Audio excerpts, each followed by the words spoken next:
Il est 7h01. Vous écoutez le 102.3 FM Radio Centre-Ville. Ici Jean-Numa Goudou, j'ai avec moi Jean-Étienne. Bonjour. Bonjour Jean-Numa et bonne semaine à toi et à tout le monde. Merci d'être là. On est le lundi 14 mai. C'est le magazine Nos Nouvelles apporté par Intexto qui entre chez vous. Nous sommes également en direct sur Facebook et en différé tout de suite après sur WhatsApp et YouTube. Alors, bienvenue à ce magazine. Qu'est-ce qu'on aura dans l'actualité, Jean-Étienne? On parlera de J'entreprends Montréal-Nord. J'entreprends à Montréal-Nord, oui, effectivement, qui est une campagne qui a été lancée, 24 mois par PME Montréal, Est de l'île. Puis ça a été, c'était l'heure du bilan de cette campagne la semaine dernière, jeudi dernier, ici à Montréal-Nord. On va vous en parler. Et en Haïti? En Haïti, on parlera de violence à Trou-du-Nord. 7 personnes ont été tuées, une quinzaine de véhicules incendiés. On va faire le tour de cette information. Il y en a qui disent 7, il y en a qui disent 5, mais bon, en tout cas. On va voir ce que c'est réellement. Mais on peut dire au minimum 5. Au moins 5 personnes ont été tuées dans cette affaire. Oui. Ça c'est dans le cadre de violence. Oui. Maintenant, il y a eu beaucoup plus de morts dans le cadre d'un accident de la circulation. Ça s'est passé à Trou-Faubon, pas loin de Montrouy. On parle d'un maximum de 17 personnes. Tuées, c'est vraiment beaucoup. Ouais.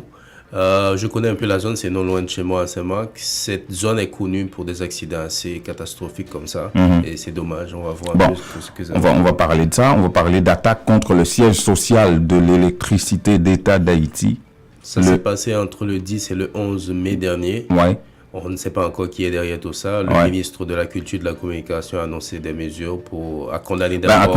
À parler d'actes terroristes. Oui. Ouais. Et puis, on parle de lancement d'une enquête sur cette affaire pour déterminer les causes et les personnes concernées. La fête du drapeau risquait de ne pas être belle cette année. On risquait de ne pas célébrer le drapeau haïtien à la Caillère. Apparemment, le torchon brûle entre la mairesse de cette commune. Rose Mila. Rose Mila, attendez, je vais vous dire, sa petit frère. Oui. Entre Madame Petit Frère et le gouvernement en place, il y aurait... elle a bloqué les travaux de construction de stand pour... On a dû emmener le Premier ministre lui-même sur place pour essayer de calmer ça. On verra un peu ce que ça va donner un peu plus tard. On parlera aussi du prix de l'essence à la pompe. Oui, la réaction des gens dans la rue. Et puis, il y a des mobilisations qui s'annoncent. L'UNO, l'Union nationale des normaliens haïtiens. Enfin, qu'est-ce que ça vient faire là-dedans? Mais c'est toujours comme ça. Et avec Josué Mérilien, appelle les gens à se mobiliser. Il y a plein d'autres syndicats qui songent à lancer des manifestations pour fouler le macadam. Le prix de l'essence n'est pas augmenté encore. Non. En passant. C'est un prélude à tout ça. Voilà. Donc, mesdames, messieurs, restez avec nous. On vous revient tout de suite après. N'oubliez pas que François Jean-Denis sera avec nous entre les informations locales et les informations d'Haïti pour vous apporter des précisions sur l'immigration.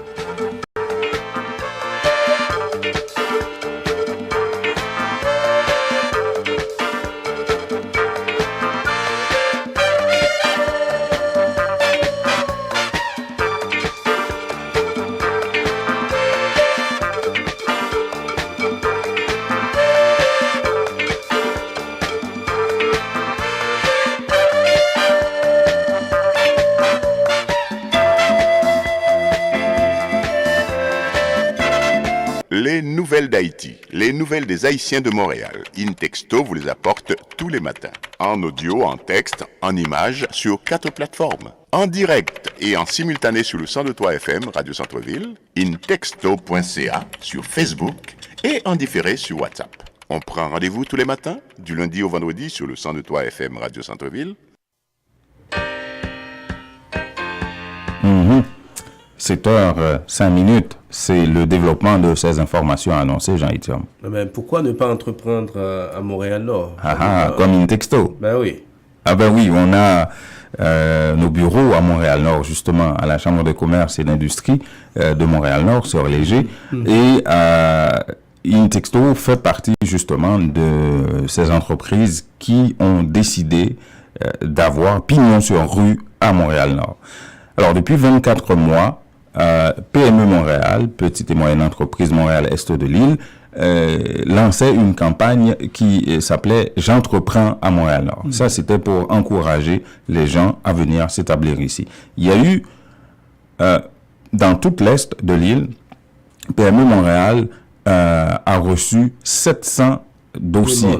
Demande, oui. 700 dossiers, en fait. Mais il faut préciser aussi que tout le monde n'avait pas besoin nécessairement de financement. Et des fois, il y en a qui avaient besoin de conseils ou les deux. Mais maintenant, on a jeudi de la semaine dernière, Annie Bourgouin, la directrice générale de PME Montréal Est de l'île, avait établi le bilan de cette activité, combien d'entreprises qui ont été d'entreprises privées, que ce soit des entreprises dans le domaine de l'économie sociale comme Intexto. On a fait le bilan de tout ça à la Maison culturelle et communautaire de Montréal-Nord, ici sur Roland. Et je vous invite à écouter un reportage sur ce bilan de la campagne « J'entreprends à Montréal-Nord ». Ce reportage est une présentation de la Idéaltel, l'unique solution pour effectuer les top-up de la Natcom. Pour devenir un agent de la Idéaltel, appelez sans frais au 1-866-918-7622 ou idealtel.com. Donc, je vous remercie de votre présence et je vais prendre quelques minutes pour vous adresser quelques mots avec quelques invités. D'abord, je vais souligner la présence de Mme Christine Black, mairesse de l'arrondissement de Montréal-Nord. Au terme d'un processus qui a duré 24 mois, Annie Bourgouin, la directrice générale de PME Montréal-Est de l'île, fait le bilan de la campagne « J'entreprends à Montréal-Nord ». Plus de 75 entrepreneurs et gens d'affaires y ont pris part à la Maison culturelle et communautaire de l'arrondissement. Donc, finalement, c'est 45 projets d'entreprise qui auront été soutenus par la campagne, dont ces projets-là ont été développés par 36 entreprises. On parle de projets d'entreprises privées et d'économie sociale, 57 % d'entreprises privées, 43 % de projets d'entreprises d'économie sociale. Au total, je vous ai dit au début, 580 000 $, mais dans les faits, on aura investi 590 000 $ en subventions. On aura investi aussi en formule de prêt. Donc, au total, c'est 1,3 million de dollars qui ont été investis dans ces 45 projets d'entreprise. Ces investissements ont permis par ailleurs la création de plus de 200 emplois dans le secteur privé et près de 80 dans le domaine de l'économie sociale. Nous remercions nos partenaires dans la mise en œuvre de cette campagne. Il est particulièrement déterminant de constater qu'à la fois la Ville de Montréal et l'arrondissement de Montréal-Nord se sont engagés dans le développement économique et l'entrepreneuriat. La mise en œuvre de cette campagne nous aura aussi permis d'être témoins de la vivacité entrepreneuriale locale. Michel Tellard est président du conseil d'administration de PME Montréal Est de l'île. Et maintenant, j'aimerais inviter Mme Black pour vous dire quelques mots. La mairesse de Montréal-Nord, quant à elle, l'a dit sans détour, sans pourtour. Cette vivacité entrepreneuriale vise à changer la perception et la mauvaise presse dont est victime l'arrondissement depuis des années. Plusieurs personnes voient le mauvais côté de Montréal-Nord, l'image négative et tout ça. Moi, je vois tout le contraire. Puis si vous êtes ici, c'est probablement parce que vous avez vu aussi qu'il y avait de la business à faire, qu'il y avait justement quelque chose, un potentiel qui était là. Et en tant que mairesse, c'est certain que des fois, les gens me disent « Ouf, Christine, t'as bien des défis à Montréal-Nord. » Et au contraire, moi, je me dis qu'on a tout entre les mains, on a tout le potentiel, justement, pour se relever. Et pour moi, le renouveau de Montréal-Nord, c'est maintenant que ça se passe. Et vous êtes aux premières loges, vous êtes chanceux, vous êtes arrivés avant qu'on devienne un quartier comme certains autres. Non, bonjour. Je m'appelle Gabriella, je suis l'instigatrice. Gabriella comment? Gabriella Quinte, c'est mon nom d'auteur, donc je vais dire Gabriella Quinte. OK, parfait. Depuis un peu plus d'un an, cette Haïtienne tient une librairie à Montréal-Nord, vraiment pas comme les autres, en ce sens que les auteurs sont pour la plupart du temps des immigrants. On a des livres pour les 0 à 99 ans. Ah oui? Donc vraiment pour tout le monde, français, anglais, espagnol, même en créole. Ah oui? Donc on a une belle diversité de livres, il faut vraiment venir voir. Donc nous, notre objectif, c'est de reconnecter les gens justement à leurs racines, Donc, il y a beaucoup de livres sur l'histoire de l'Afrique, l'histoire d'Haïti, etc., pour apprendre même l'histoire à nos enfants. Mais la librairie de la diversité était prise dans une impasse. Il a fallu l'intervention de PME Montréal, Est de l'île, pour la sortir de son cul-de-sac. Parce qu'en fait, je m'étais lancée dans le projet. J'y croyais tellement, je m'étais lancée. Sans préparation. Sans nécessairement avoir tout prévu. Parce que vous savez, lorsqu'on est seul dans un projet et qu'on y croit, des fois, on ne peut pas avoir des yeux tout autour de la tête et tout prévoir. Donc, avoir du soutien de PME Montréal, ça m'a beaucoup aidé. Surtout... En matière de conseils aussi, d'avoir du financement, bien entendu. Ça m'a beaucoup aidé, oui. Bonjour, je m'appelle Jonathan Pronovo. Je suis le directeur général des productions Candy-Raton. Les productions Candy-Raton font de l'éducation par le théâtre auprès des 5-12 ans. La filiale de Montréal-Nord vient tout juste de s'y installer et avait besoin d'organisation, de fonds de roulement, de moyens de déplacement, etc. Oui, ben c'est plutôt pour... Puisqu'on se transporte dans les écoles, on a une petite remorque, un 4x6 qui doit être tiré par un véhicule. Et le véhicule qu'on avait était pas du tout adapté pour l'hiver, pour tout ça. Puis PME nous a vraiment donné un bon coup de main. Là, par Au total, plus de 700 dossiers ont été présentés devant PME Montréal, Est de l'île, dans le cadre de la campagne « J'entreprends à Montréal-Nord ». Tous n'avaient pas besoin de financement nécessairement, précise Annie Bourgoin, la directrice générale. Tous n'avaient pas non plus le même niveau de persévérance. Mais une bonne partie d'entre eux sont des immigrants et ces gens-là, dit-elle, ont la fibre entrepreneuriale en eux. Quelqu'un qui a choisi de quitter son pays, qui a pris une décision majeure, qui a laissé derrière des ressources, c'est de base des valeurs ou des qualités entrepreneuriales qu'on retrouve chez eux, qu'on retrouve chez les entrepreneurs. Donc, c'est pas surprenant que partout au Québec, le milieu entrepreneurial est voué à avoir de plus en plus de gens issus de l'immigration, de différentes communautés culturelles. Et pour bien servir l'ensemble de notre population, de notre clientèle, ça nous prend cette diversité-là. Donc oui, on en reçoit. On espère que les gens vont savoir que les services sont offerts et s'adressent à eux. Puis il n'y a pas de doute que l'entrepreneuriat s'adresse pour l'ensemble des communautés.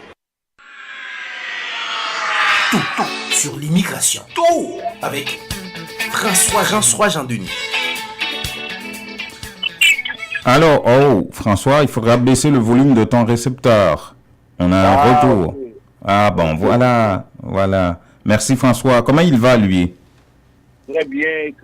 Et pour toi, et pour Jean-Tom? Ça va très bien, François, merci. Bon, je suis de retour. Vous êtes de retour, oui, c'est bon, j'en ai marre. Ok. Oui.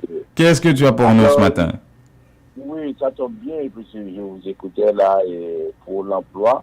Oui. Et je vais parler aussi de travailleurs étrangers temporaires. Ok. Ça veut dire que on peut faire la transition facilement. Ah ben oui. Alors, oui, parce que j'ai 2 articles. Là d'abord, sur Radio-Canada, Emmanuel Latraverse parle de travailleurs étrangers temporaires, les régions, les immigrants qui sont à la rescousse des régions.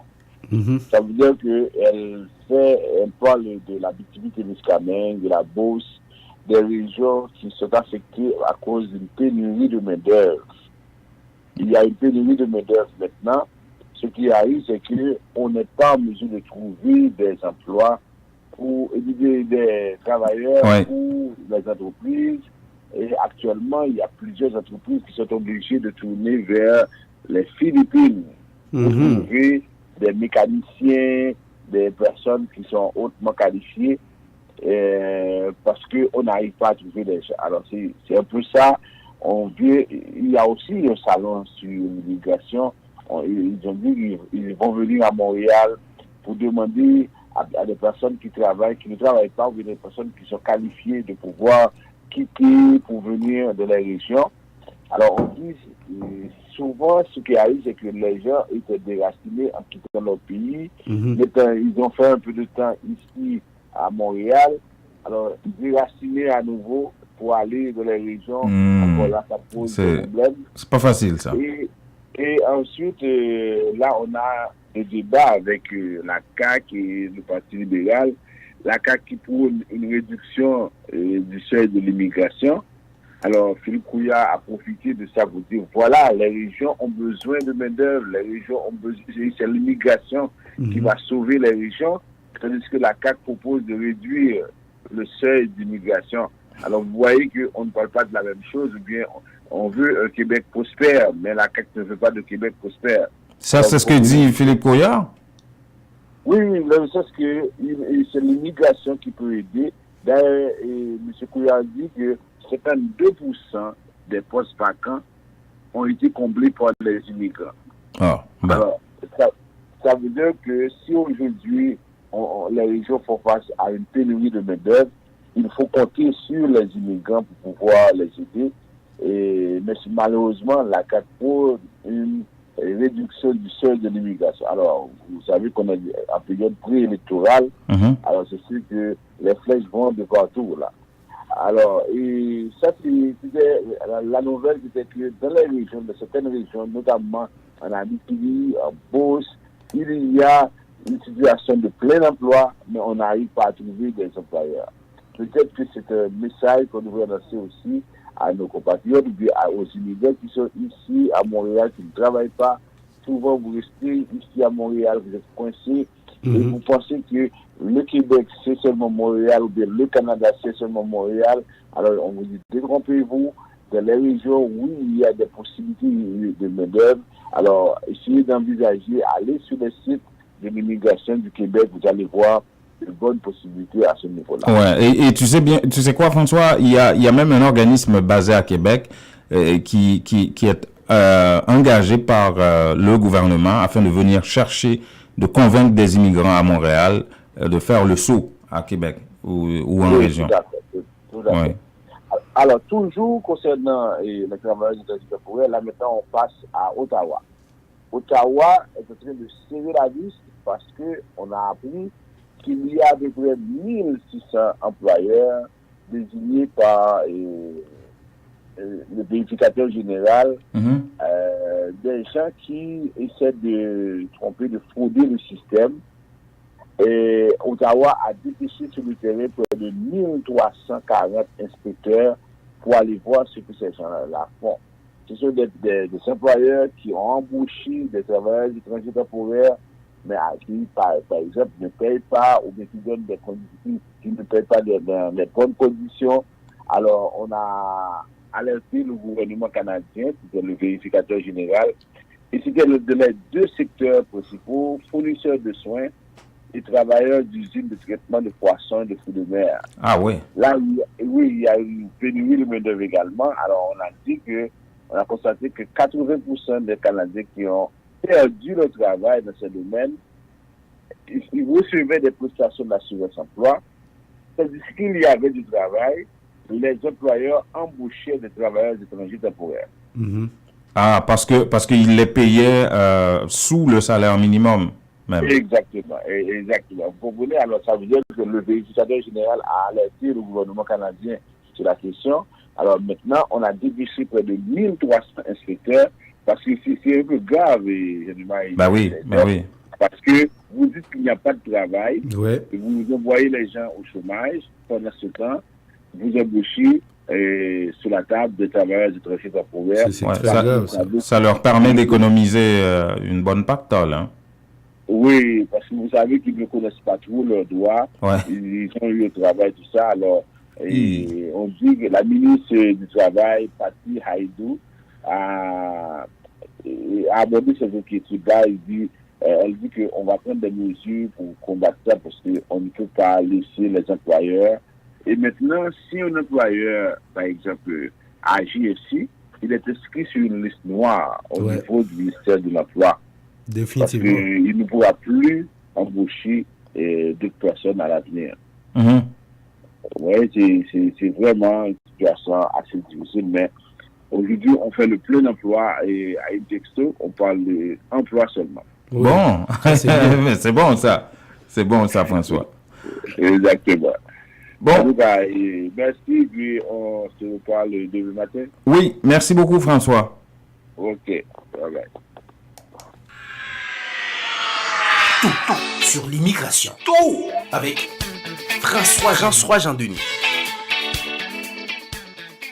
ou à faire affaire avec une compagnie de green gauche tête bobèche pour régler dossier immigration au Canada pour te faire économie bout de chandelle, ou à venir plein on prend refus parce que dossier mal préparé, formulaire t'es mal rempli, ou même qui te voulait ça me t'es parlé. Tu vois, pour le même genre de dossier, Ti George WhatsApp, Fanny, Madame Joe Facebook et moi-même avions tous obtenu satisfaction pour avoir fait affaire avec Vision Max Service, cabinet spécialisé en immigration. Vous qui rêvez d'immigrer, d'étudier au Canada ou tout simplement de visiter le pays, Vision Max Service. Vous comptez demander un super visa, venir investir ou vous établir en tant que travailleur qualifié, Vision Max Service, un label de qualité. Vision Max Service, c'est le travail de professionnels qui étudient, traitent, suivent votre dossier. Ils vous conseillent, vous encadrent, vous accompagnent dans toutes vos démarches pour des résultats 100% excellents. 273 Lalu coin Ruelle Vaillant Port-au-Prince, Haïti. Téléphone 48 20 78 18 22 09 76 82. Montréal 438 876 93 98. Que regardez-vous sur votre tablette? Une annonce incroyable. Réduction, rabais à gogo, prix PI. Cosmétique multi-ethnique à baisse ses prix et ça ne va pas s'arrêter. Les prix les plus bas. L'entrepôt des produits de beauté, c'est aussi de nouvelles promotions comme les tresses expression liquidées à seulement 4,25 $. Cosmétique multi-ethnique, une vaste sélection de styles, de marques et de types de produits de beauté en tout temps. Si vous trouvez moins cher ailleurs, Cosmétique multi-ethnique vous rembourse le double la différence. Cosmétique multi-ethnique 42,90 et Bélanger à l'est du boulevard P9. Téléphone à 514 89 5429. J'adore Cosmétique multi-ethnique. La beauté à petit prix, ça marche.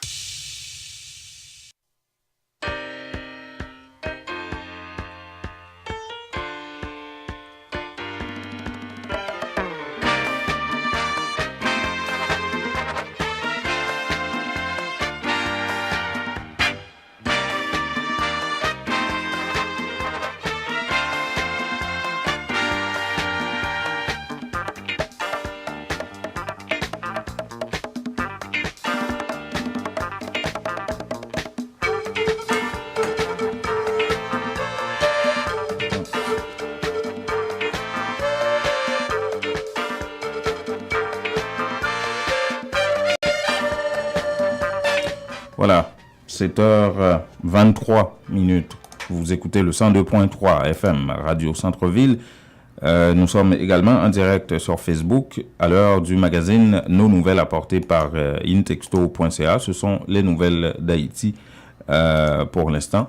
Jean-Étienne, on a vécu une fin de semaine de violence. Définitivement, on en parle. On avait annoncé la nouvelle depuis le début de cette émission. Écoutez, à Trou-du-Nord, il y a pas mal de violence. On parle au moins de 5 personnes tuées.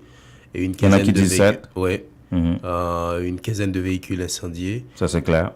On ne sait pas réellement ce qui s'est passé, mais selon le reportage de Petit... il y a le maire de cette région de Trou-du-Nord qui accuse un groupe qui s'appelle Base Kosovo dans sa violence. Qui serait, selon les premiers éléments d'information que nous avons, des proches du gouvernement, du président. Mais là, on le pourquoi ils auraient fait ça s'ils sont proches du gouvernement? Ça, c'est les grandes questions qu'on se pose. Et là, il va falloir attendre une enquête sérieuse, complète, pour en discuter. Mais on va proposer aux auditeurs d'écouter le reportage de Rony Petit, qui est le correspondant de Vision 2000 dans cette zone.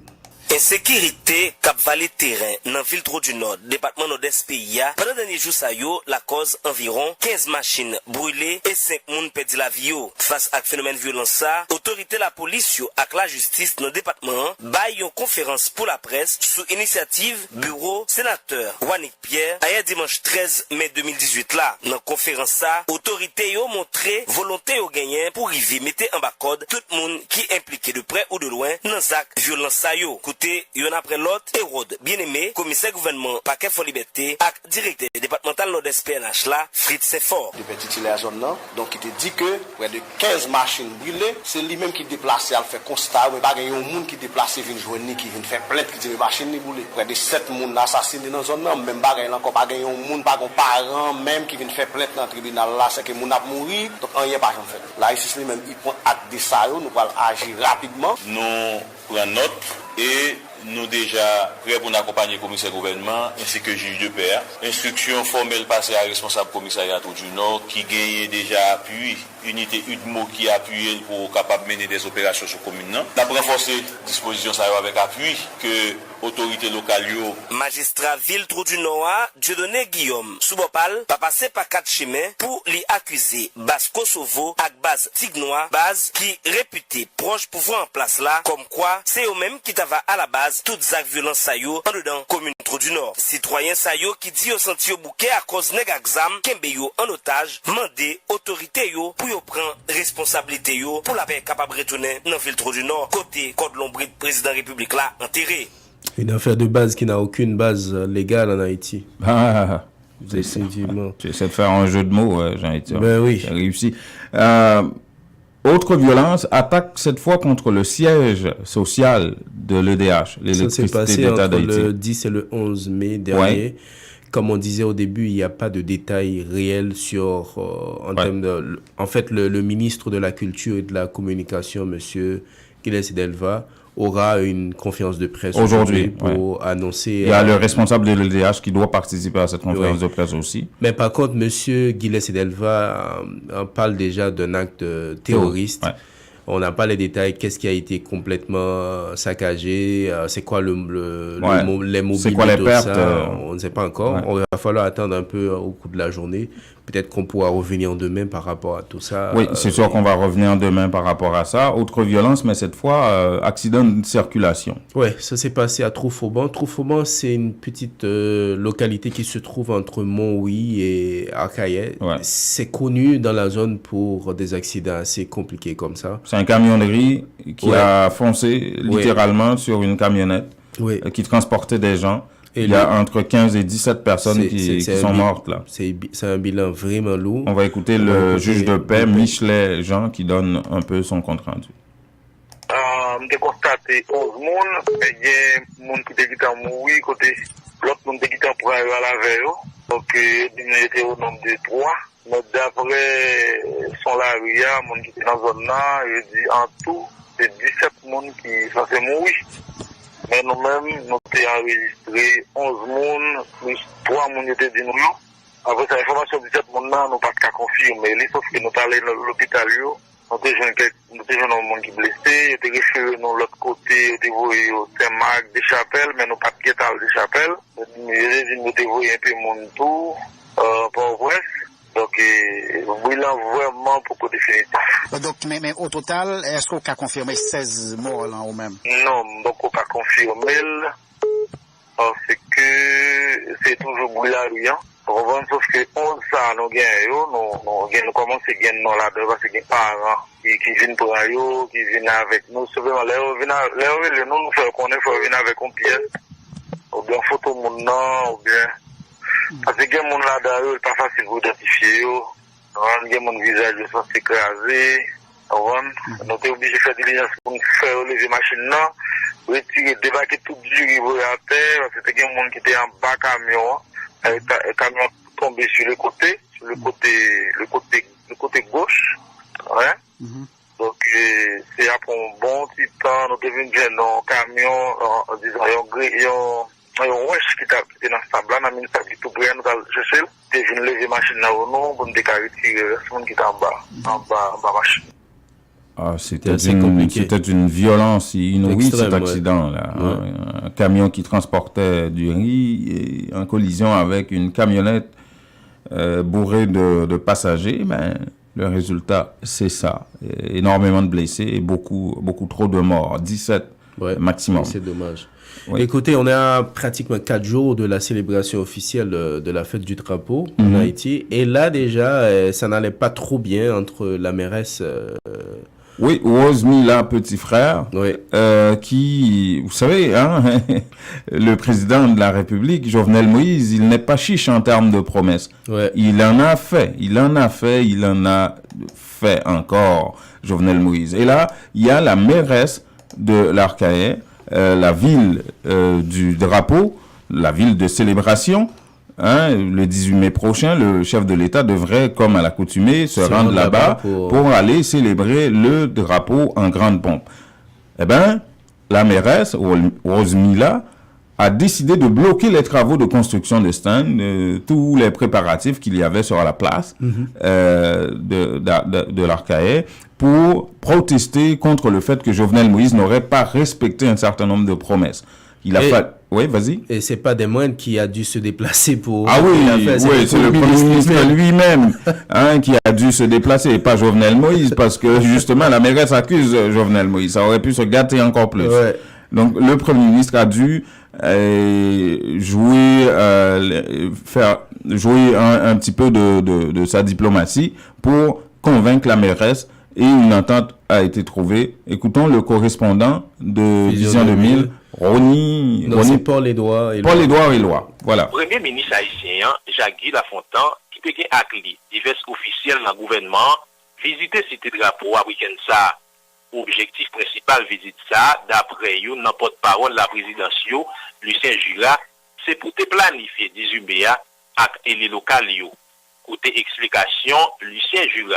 Premier ministre vient garder l'état d'avancement, ensemble de travaux, ensemble de promesses qui étaient faites, mais c'est à tout pour planifier les 18 milliards avec un processus qui commençait depuis 3 mois, mais nous, dans le dernier moment, avec les élus locaux, et que ce soit Azekio, délégué de Vilio, pour que c'est vraiment mon arcaïque qui a approprié le grand fait ça, que c'est eux-mêmes qui tiennent la donne avec les autorités du ministère de l'Intérieur, c'est tout l'État net qui est mobilisé pour que nous gagnions un gros fête du drapeau, d'autant que ça va faire centenaire depuis que Arcaël lui-même fête drapeau célébré ici en sous place côté nous à Saint-Pierre là.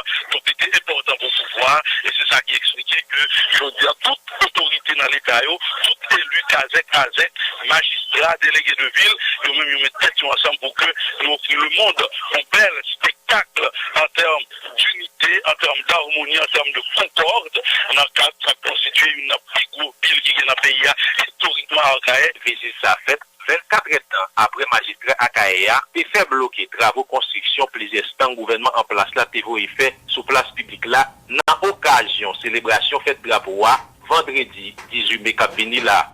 On va juste espérer qu'il n'y aura pas d'autres blocages pour la célébration dans 4 jours. Il reste 3-4 jours, là. Ouais. Hein, c'est pas beaucoup. Ben, c'est pas beaucoup. Bon. Écoutez, on l'avait annoncé depuis la semaine dernière, il va falloir qu'on parle à nouveau ça va garder de l'actualité définitivement pour quelques jours encore, pour ne pas dire quelques mois.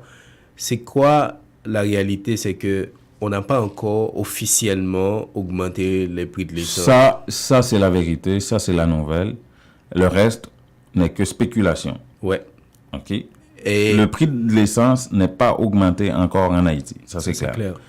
Mais ça n'empêche pas que la population, les membres de la population commencent à réagir, les professionnels, les experts. La semaine passée, on vous parlait d'Eddy Labossière, docteur en économie qui s'opposait à ça et qui expliquait que le gouvernement aurait pu aller chercher l'argent ailleurs. Et il a expliqué, il a donné une consultation gratos aux membres du gouvernement qu'il a qualifié de paresseux, qui auraient pu aller chercher l'argent ailleurs et qui ne l'ont pas fait. La population semble avoir écouté Eddy Labossière et les gens semblent être d'accord avec lui. Vous allez écouter ça dans ce reportage, ce sondage de coin de rue réalisé par une journaliste de Caraïbes FM, Gerline Morestin, qui a rencontré les gens de la population, Jean-Yves. Nous pas qu'à faire augmentation de gaz parce que nous un pays n'a pas construit, un pays nous n'a pas souffert. Bagay pas doit monter toute journée dans le pays. Mon chef on une solution avec bagay ça. On nous sérieux. Semaine passée yo monté déjà. Camionnette là t'es 5 gouttes, il passe à 15 gouttes. Mais qu'on est là, combien le bralier? Yo même y a pas supporter. C'est au camp là, même nous même camp bas. Comment on bralier? Chaque augmentation qui fait, c'est nous-mêmes qui payons. C'est la population qui paye ça. Depuis gaz là monté, après toute bagaille monté. Si bagay ça t'a fait, moi ça a une grosse explosion dans le pays. Et m'pa le gouvernement ça a supporter ça qu'a privé. Jean bagay là est déjà population pas qu'à 15 qui dit que ta monter en gaz là côté toute bagaille va monter. Qui ça qui t'a poussé gouvernement prend décision pour monter prix gaz là? Une question qui restait sans réponse. En tout cas, citoyens yo quoi autorité concernée yo capable utiliser l'autre ressource pour rentrer l'argent dans caisse l'État au lieu de chercher augmenter misère malheureux ak malheureuse. Je pense qu'il y a un paquet l'autre facilité que le gouvernement a gagné pour chercher et corriger corruption qui gagne dans boîte. Pour rentrer l'argent, chercher taxe dans l'autre côté pour rentrer l'argent au lieu qu'il y a monté pour gaz sous peuple là. Sous frontière là, il y a presque 52 passages entre Haïti et Saint-Domingue et c'est seulement 4 États haïtiens contrôlés, l'autre 48 qui étaient comme ça, c'est sûr dans le secteur ça qui côté qui bien l'autre comme encore. Et sans compter dans niveau taxation, souterrain monde qui exonéré de taxes tout côté ça qui bien comme là dedans. C'est pas seulement nous même population qui pourrait être victime directe de ça qui si toutefois que libre. Citoyens nous questionner sous décision pour augmenter prix gaz là sur marché national là, menacer lever camper pour contrecarrer équipe en place là, si toutefois yo t'a décidé passer à l'action. Et puis quoi, abus Jovenel Moïse qu'a fait nous? Jovenel Moïse violer confiance nous. Nous pas voter Jovenel Moïse pour que l'État monte prix gaz de chaque semaine, je le voulais côté le voulait. Maintenant, si quelqu'un monte prix gaz, il passe en action, nous pas faire une réaction contre lui. Et nous prenons bataille toutes gens, si la bataille nous pour attaquer le tout. Parce que monter gaz va avoir un aspect négatif dans la population. Maintenant nous compter, nous allons camper en face du gouvernement ça pour nous battre avec lui pour jusqu'à ce que pour tourner sous décision ça. Ça annonce la couleur, Jean-Dumas. Oui, ça c'est un citoyen qui s'exprimait comme ça. Il y a des groupes organisés, en tout cas, qui commencent à se trémousser là, dans les médias, du moins, à coup de déclarations dans les médias, comme l'UNO, l'Union nationale des Normaliens haïtiens. Qu'est-ce que ça vient faire là? Mais c'est toujours comme ça depuis la nuit des temps. L'éternel Josué Mérilien. Oui, ben, il devrait être dans des salles de classe à enseigner, mais là, il annonce des manifestations, il lance des appels à la mobilisation contre éventuellement une augmentation du prix de l'essence. Alors, c'est vraiment, on a l'impression que c'est un syndicat de chauffeurs, c'est un président de syndicat de chauffeurs qui lance cet appel-là. Écoutons Josué Mérilien. Tout le temps, en pile saisissement, nouvelle qui est annoncée par le pouvoir ça, que nous allons augmenter le prix gaz, augmenter le prix de gaz courant. Donc, ça qui veut dire augmenter la misère de la population, augmenter la masse de la population, augmenter le grand goule, augmenter le chômage. Pour équipe si là, le peuple pendant que doit assez, pas la misère assez, donc il faut que prenne des mesures pour fourrer la misère plus plus. Nous pensons que c'est inacceptable. Tout le monde qui est dans la figure, je dis, il faut les frapper. Je vous dis, il faut appel à la mobilisation générale pour nous mettre en réponse à Jovenel, en réponse à Lafontaine, pour nous dire que dans le pays, pas des officiellement, que c'est citoyens qui sont.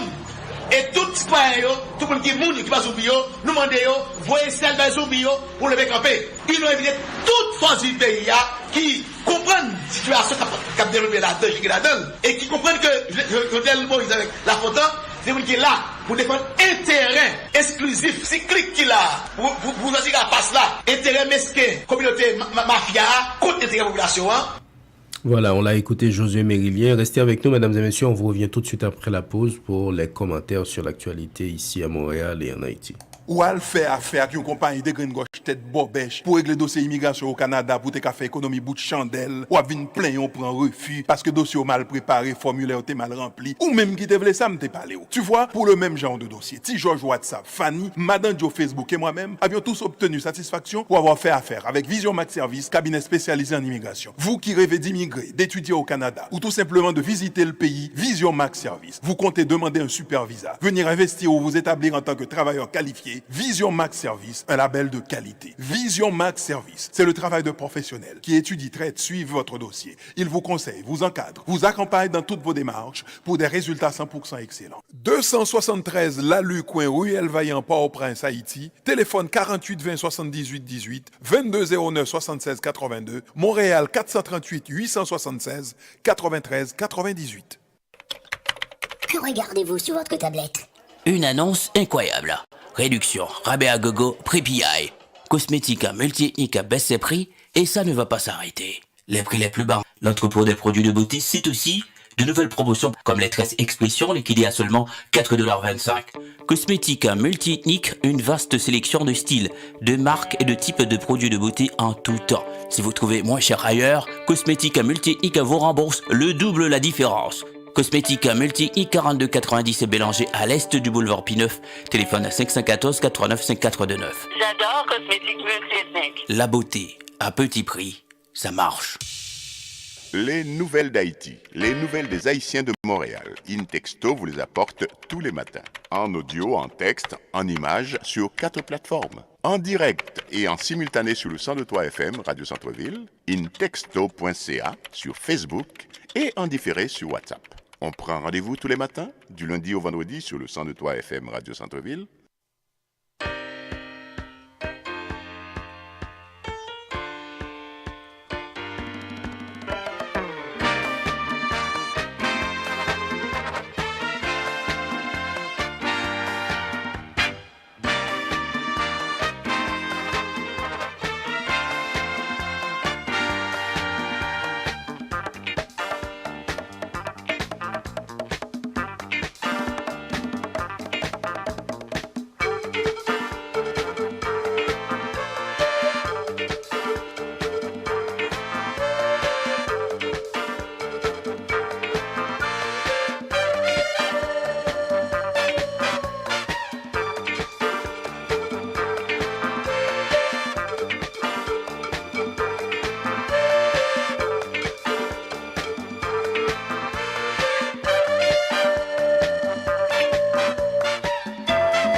Alors, il est 7h42. Vous écoutez le 102.3 FM Radio Centre-Ville.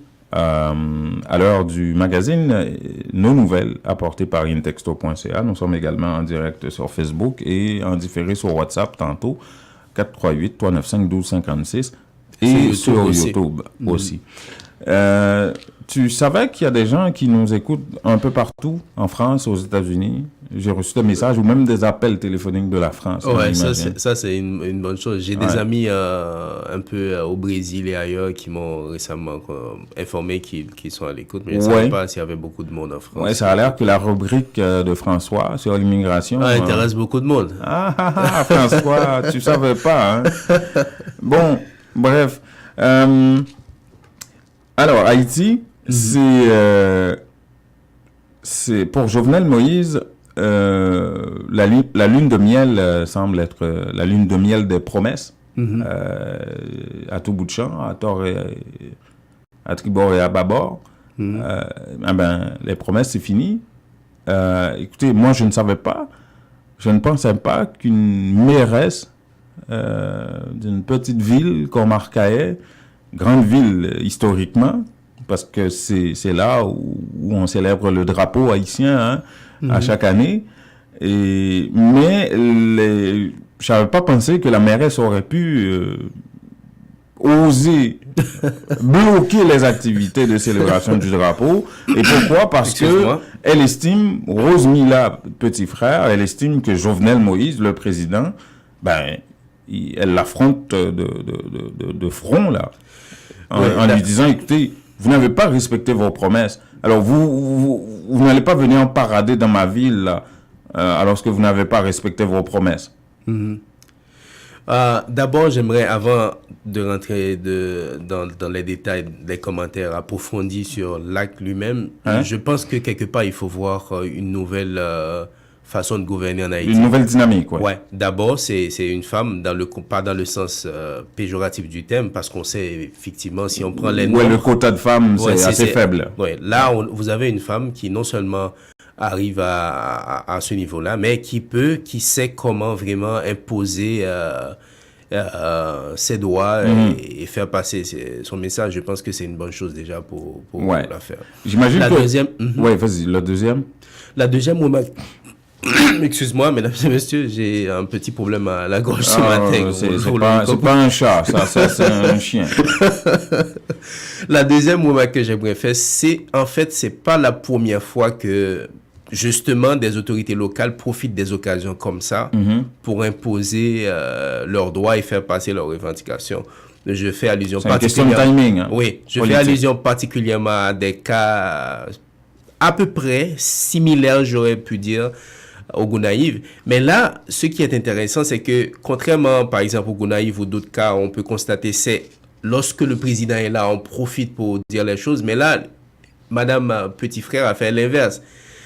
Même dans la construction des stands, elle impose vraiment ses droits. Vous n'allez pas venir faire n'importe quoi ici. Vous promettez des choses aux gens et puis maintenant, vous allez venir faire de beaux discours. Là, c'est fini. Je pense que sa stratégie marche parce que définitivement, si le Premier ministre a dû se déplacer pour venir négocier, échanger tout ça, c'est que... Mais ce que le journaliste n'a pas précisé, surtout, c'est quel type de promesse est-ce que Jovenel Moïse avait faite à Arcahaie pour que la mairesse Rose Mila, petit frère s'impose à la réagisse comme ça quelques jours avant la célébration du drapeau. C'est un bon timing de réaction et ça fait boule de neige là. Ouais. Bon, mais ça aurait été intéressant. Bon, peut-être il y aura d'autres interventions là-dessus qu'on puisse parler à la mairesse elle-même pour voir un peu c'est quoi ses frustrations, pourquoi c'est cette formule qu'elle a utilisée pour faire passer les droits de ses concitoyens. Que le chef du gouvernement et pas Jovenel Moïse lui-même parce que... C'est pas des moindres. Et puis, imaginez-vous, pour ceux qui ne connaissent pas Haïti, Arcahaie, Port-au-Prince, c'est une trentaine de minutes de route. C'est pas si loin que ça. Côté, pour faire venir le Premier ministre à 30 minutes de route, vraiment, c'est quelque chose qui voulait dire quelque chose par rapport à ce que cela représente. C'est symbolique, c'est historique. Ben oui. Ça se peut pas qu'un 18 mai... que le chef de l'État, quel qu'il soit, ne soit pas à Arcahaie pour célébrer le drapeau. ça n'aurait pas non, ça n'aurait pas de sens. Ouais. Ça n'aurait pas de sens. Et donc, Madame Petit-Frère a bien compris ça. Oui, est-ce que je dis de veto, c'est pas de veto comme tel, mais elle a pris le bon timing. C'est ça, oui, bien sûr. Et je pense qu'il faut, c'est un bon exemple que d'autres autorités locales devaient prendre, justement pour savoir comment imposer, c'est pas manipuler, mais trouver les bons moyens et de façon pacifique, au lieu de briser partout pour faire entendre sa voix. Ça, c'est la bonne chose. Ouais. Moi, je peux vous prendre un exemple. À un moment de la durée, je n'ai pas les données récentes par rapport, par exemple, à la ville de Saint-Marc. Le port de Saint-Marc, c'était l'un des ports les plus achalandés. Oui, d'Haïti. Je n'ai pas les dernières données pour voir si la tendance change.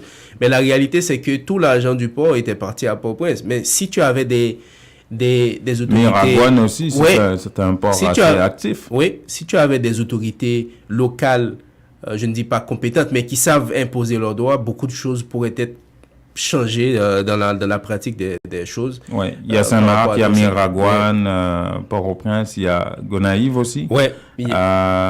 Quel autre port? Il y a le port de Jacmel qu'on est en train il y avait 4 ou 5 ports qui avaient vraiment le leadership en ce qui est trait à l'export-import en Haïti. Ouais, mais c'est beaucoup de transactions là, qui passent par ces villes-là, et puis l'argent est centralisé. L'argent, il y a même pas une partie de l'argent qui retourne pour servir, même pour faciliter le travail, le fonctionnement même de ce port. Ouais. Mais si on avait des autorités vraiment locales qui comprennent cette réalité, je ne dis pas, justement, regarde ce qu'elle a fait qui est intéressante, elle ne bloque pas la ville en pleine célébration, manifestation partout, on veut ça et ça, mais elle a utilisé le bon timing, sans violence, pour faire écouter sa voix, et justement, on peut dire quelque part sa voix a été écoutée. Si le Premier ministre a dû se déplacer, venir négocier et tout ça. Ce qu'on doit comprendre, c'est une femme qui n'a pas froid aux yeux.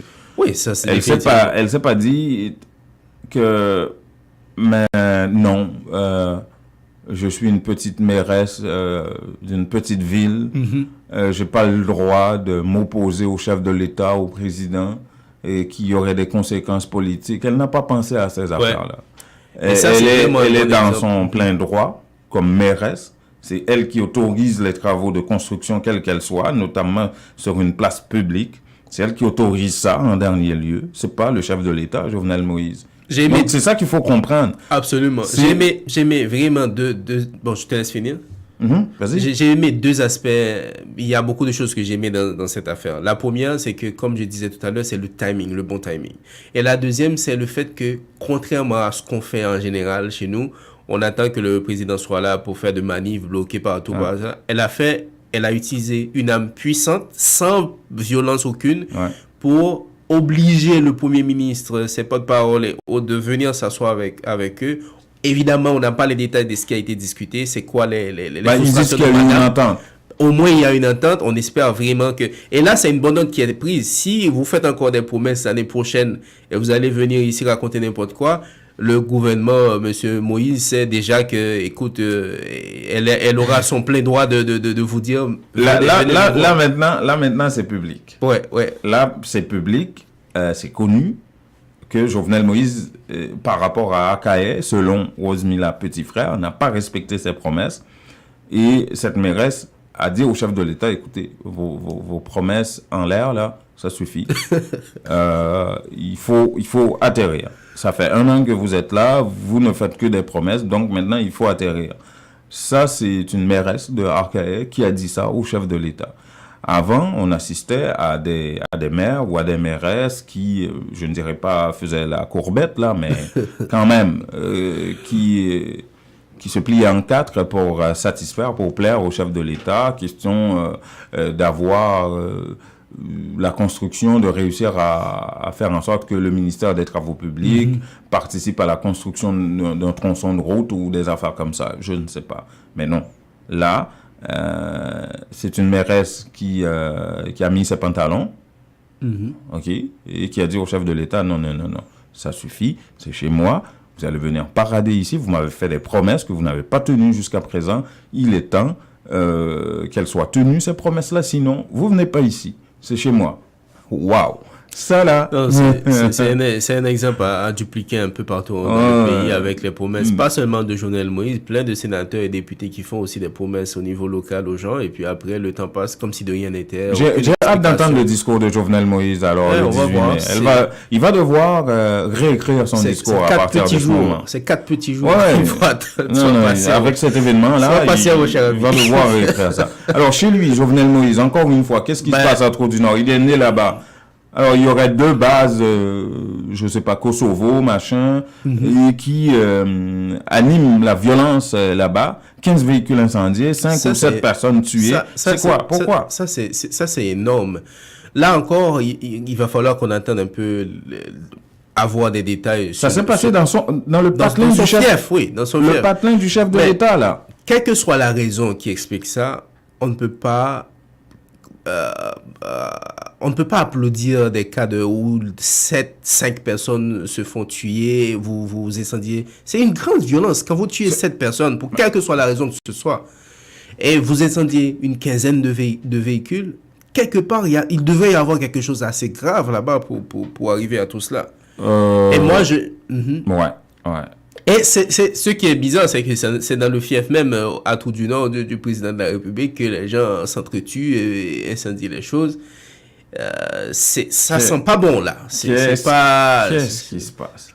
C'est encore à cause de promesses non tenues? On ne sait pas, mais quelle que soit la cause, il faut on ne peut pas l'accepter et c'est pas normal. J'aimerais juste profiter de cette histoire de violence et d'incendie des choses pour vraiment rappeler aux Haïtiens, mes frères, vraiment. Là, tu veux prêcher? Non, je ne veux pas prêcher. Je vais encourager les gens à ne pas se laisser manipuler, faire de la violence sous quelle que soit sa forme. Je fais allusion, par exemple. Et tu crois qu'ils vont écouter? J'espère bien, mais c'est mon devoir de les encourager parce que c'est pas dans le bon sens. Je peux vous donner un exemple rapide, comme je disais tout à l'heure. Écoutez, en 2004, qu'est-ce qui s'est passé? On a détruit la prison civile au Gonaïve, dans 4 autres régions du pays. Ça fait 14 ans. C'est pas seulement ça qu'on a détruit. Moi, j'ai fait mes travaux de recherche pour l'obtention de ma licence en droit sur justement le respect des droits des prisonniers au Gonaïve. Mais écoutez, je peux vous dire que pendant toute cette période-là, jusqu'à, je ne sais pas, comme je n'ai pas les dernières informations, il y avait un budget pour les prisons qu'on votait qui était là. La prison n'existait pas, les gens vivaient dans des conditions infrahumaines, mais le budget est là, on ne sait pas ce qui est fait. Il y a plein d'experts indépendants des Nations Unies, tout le monde dit qu'il faut faire la prison. 14 ans plus tard, il n'y a pas de prison. Donc quand on détruit nos propres infrastructures, que ce soit pour l'EDH ou les voitures qu'on incendie un peu partout, c'est pas bien pour nous. Mais c'est peut-être parce que Gonaïve est devenu une ville bon enfant? Tout le monde est gentil? Bon, je sais pas. Peut-être qu'on n'a pas suffisamment, ils n'ont pas suffisamment forcé, ou je ne sais pas. Mais c'était pour dire que quelle que soit l'origine et ce qui justifie la violence, c'est pas dans notre intérêt. Surtout s'en prendre à l'EDH ou à quelles que soient d'autres institutions physiques ou autres en Haïti. C'est encore nos enfants, c'est nous encore qui allons payer tout ça. Là-dessus, il va falloir qu'on fasse attention. En brûlant partout, en incendiant partout, et puis ça ne marche pas. On l'a fait depuis 1986. Maintenant, il va falloir comme on a fait le bilan ce matin pour PME, il va falloir qu'on fasse le bilan de nos violences et que ce que ça a donné. Tu oublies souvent qu'une foule, c'est toujours criminel. Dès que vous laissez une foule mettre les pieds sur le macadam, c'est à vos risques et périls. C'est toujours criminel. Une foule, ça ne réfléchit pas. Je comprends, mais je me demande si l'éducation même n'est pas à la base de ça. On a la violence partout, mais parfois, peut-être ça prend différentes formes. C'est dans notre culture. Ça va au-delà d'une question d'éducation. Quand les gens sont frustrés, blancs ou noirs, haïtiens ou autres, là, c'est pas ça qui dérange. Dès qu'il y a foule, ça réfléchit pas.